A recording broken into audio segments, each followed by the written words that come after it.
Hi everyone, I'm back again with a new video this week and it's all about how to prepare for an audition. You may have noticed my setup has changed slightly because I thought it'd be nice to put this little cushion in there. It's a cushion photo thing of my cat. I've also got a nice little soft kind of blanket thing, make it look a bit different. You know, spring and all. Plus my mum and dad kept telling me I needed to put Marty in a video, so that's his name by the way, Marty McFly. Same as the guy from Back to the Future because we love Back to the Future. On with the video. Okay, so first of all, my first tip that I've written down is know where you're going. So find out where your audition is being held and how to get there. That's probably one of the most important things. If you don't know where you're going and it's a completely new city to you, that'll be fine, but you need to make sure you allow yourself enough time. So what I like to do is look into how long it's going to take me to get there, where I need to go, and maybe take, if you don't have loads of data on your phone, maybe take screenshots or write all the directions down, those kind of things. Basically you have a rough idea of where you're going.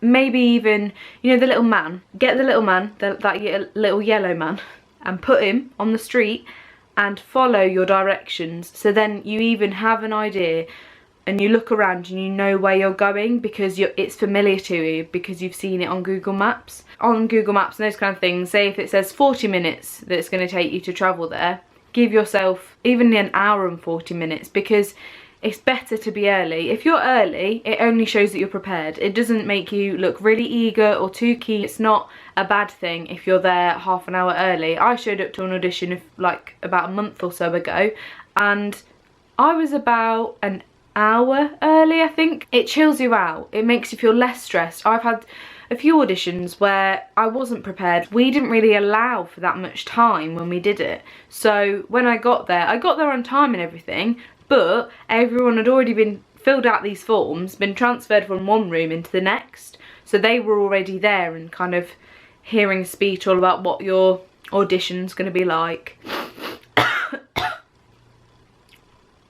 I don't think I gave myself the best opportunity, and that's what you've got to do. You've got to give yourself the best opportunity possible. The second thing I've written down is plan. The first one says plan your travel. So like I said in my previous point, find out where it is and just plan out all your travel. If you're going by car, train, bus, all those things, and give yourself extra time because buses are late, trains can be late, traffic occurs when you drive, so you've got to allow yourself loads and loads of time. Me and my dad, he's really prepared for these kind of things, and we went for an audition and well, he didn't audition with me, he just came with me, you know, for support and to help get me there. And we drove there and I ended up getting there. My audition I don't think started until about 10 and I got there at 7:30 because if we'd left about an hour later we would have been just sat in traffic. We may have got there on time but it would have been more rushed and a bit more stressful. So we got there at 7:30, went to a cafe, had some nice beans on toast, chilled out, chatted through my things, went over my monologues and those kind of things, and it gave me the best opportunity. That's what you've got to do when you allow yourself time for travel. Second, plan your speeches. So if they've asked you to prepare certain things, plan them. Make sure that you know what you're doing, you've gone over them, and you give yourself enough time to practice them. You set yourself aside a certain amount of time. Like for me, learning lines isn't the problem for me. I can learn them quite quickly. I think one of the best things to do as well is sometimes if you've just got one long monologue that you've got to learn, record it.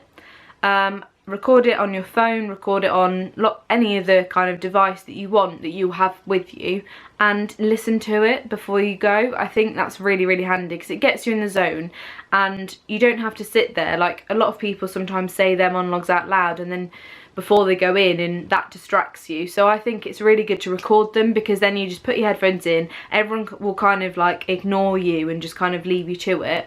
And you can just listen to it and remind yourself of how you say things. Like I think it's best to record it maybe a day before because then you've made all your decisions. You know how you want to say certain things, you know how you want to perform certain parts of it, and then it reminds you of how you want to portray things and how you want this character to be. a lot of auditions, I understand, do sight reading as well, which I have had to do in further rounds of auditions. And I think a really good idea to do is get a play and just find a random page, maybe a play that you've not read before. So go to your local library or go somewhere like that, even go online and search extracts. Find an extract that you've never read before, read it a couple of times. So it's almost like you're putting yourself in that situation, time yourself, give yourself a certain amount of time and just perform it how you think it would be performed.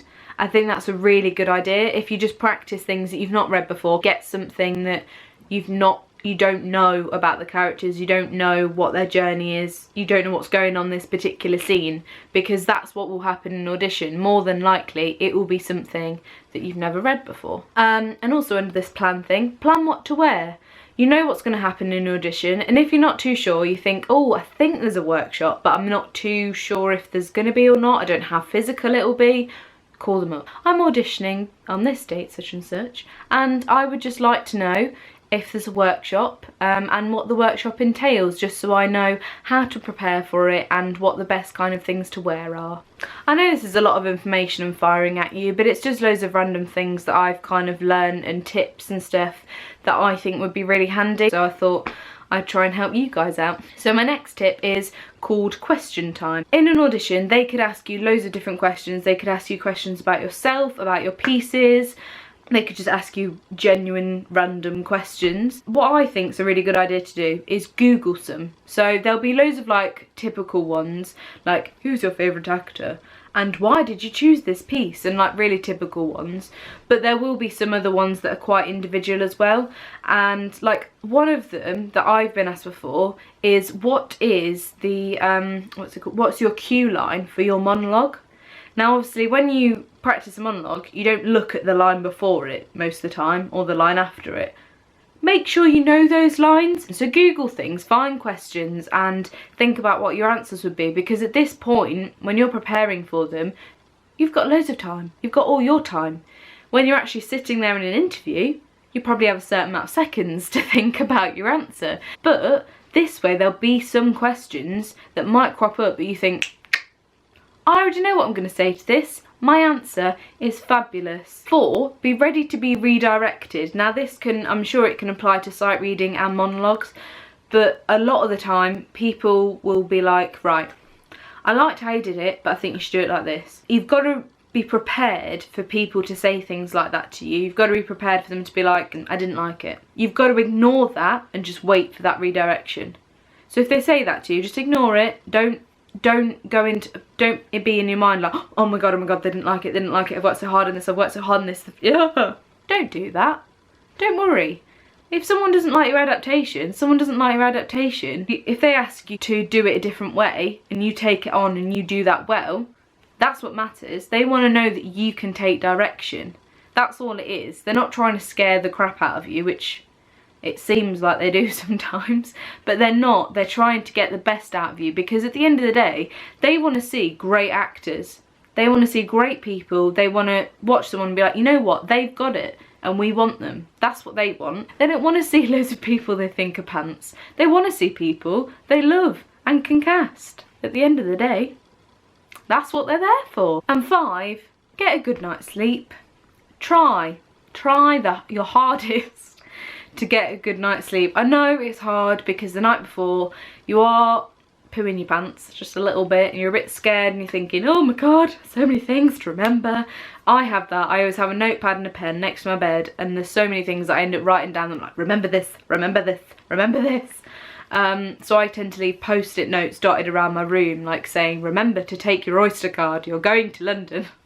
Things like that. So go through all the things that you would need, make a little list, and lay all your stuff out the night before. Like I'll make a smoothie the night before, so then I can just grab that and take it with me, because then you don't have to rush around making something, then your porridge all of a sudden is spilt all over the microwave because you weren't paying much attention to it and it's gone everywhere, it's made a complete mess.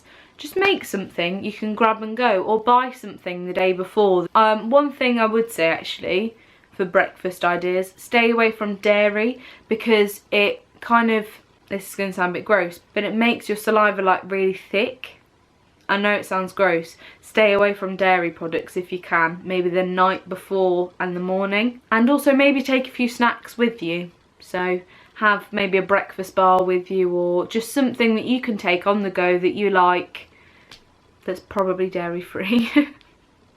They're my last little tips that have just popped into my brain. I only wrote down like the 5 that I mentioned, but then that little one came into my head and I thought, don't drink dairy, guys, or eat dairy. I've just thought of another one. Just putting in all the tips. These are like the casual tips that are just cropping up in my mind. But when you are practicing at home, your speeches or something like that, or even if you're sight reading, another thing that you should remember is where is the other character on the stage. Or you might not even have a character on the stage and you might perform to the audience. So just think about if it's to the audience, if it's to someone else, if there's other characters on stage, where are they? And position yourself accordingly. Yeah, I think that's all my tips really. I can't think of anything else. If I can, I'll write them in the link in the description box below.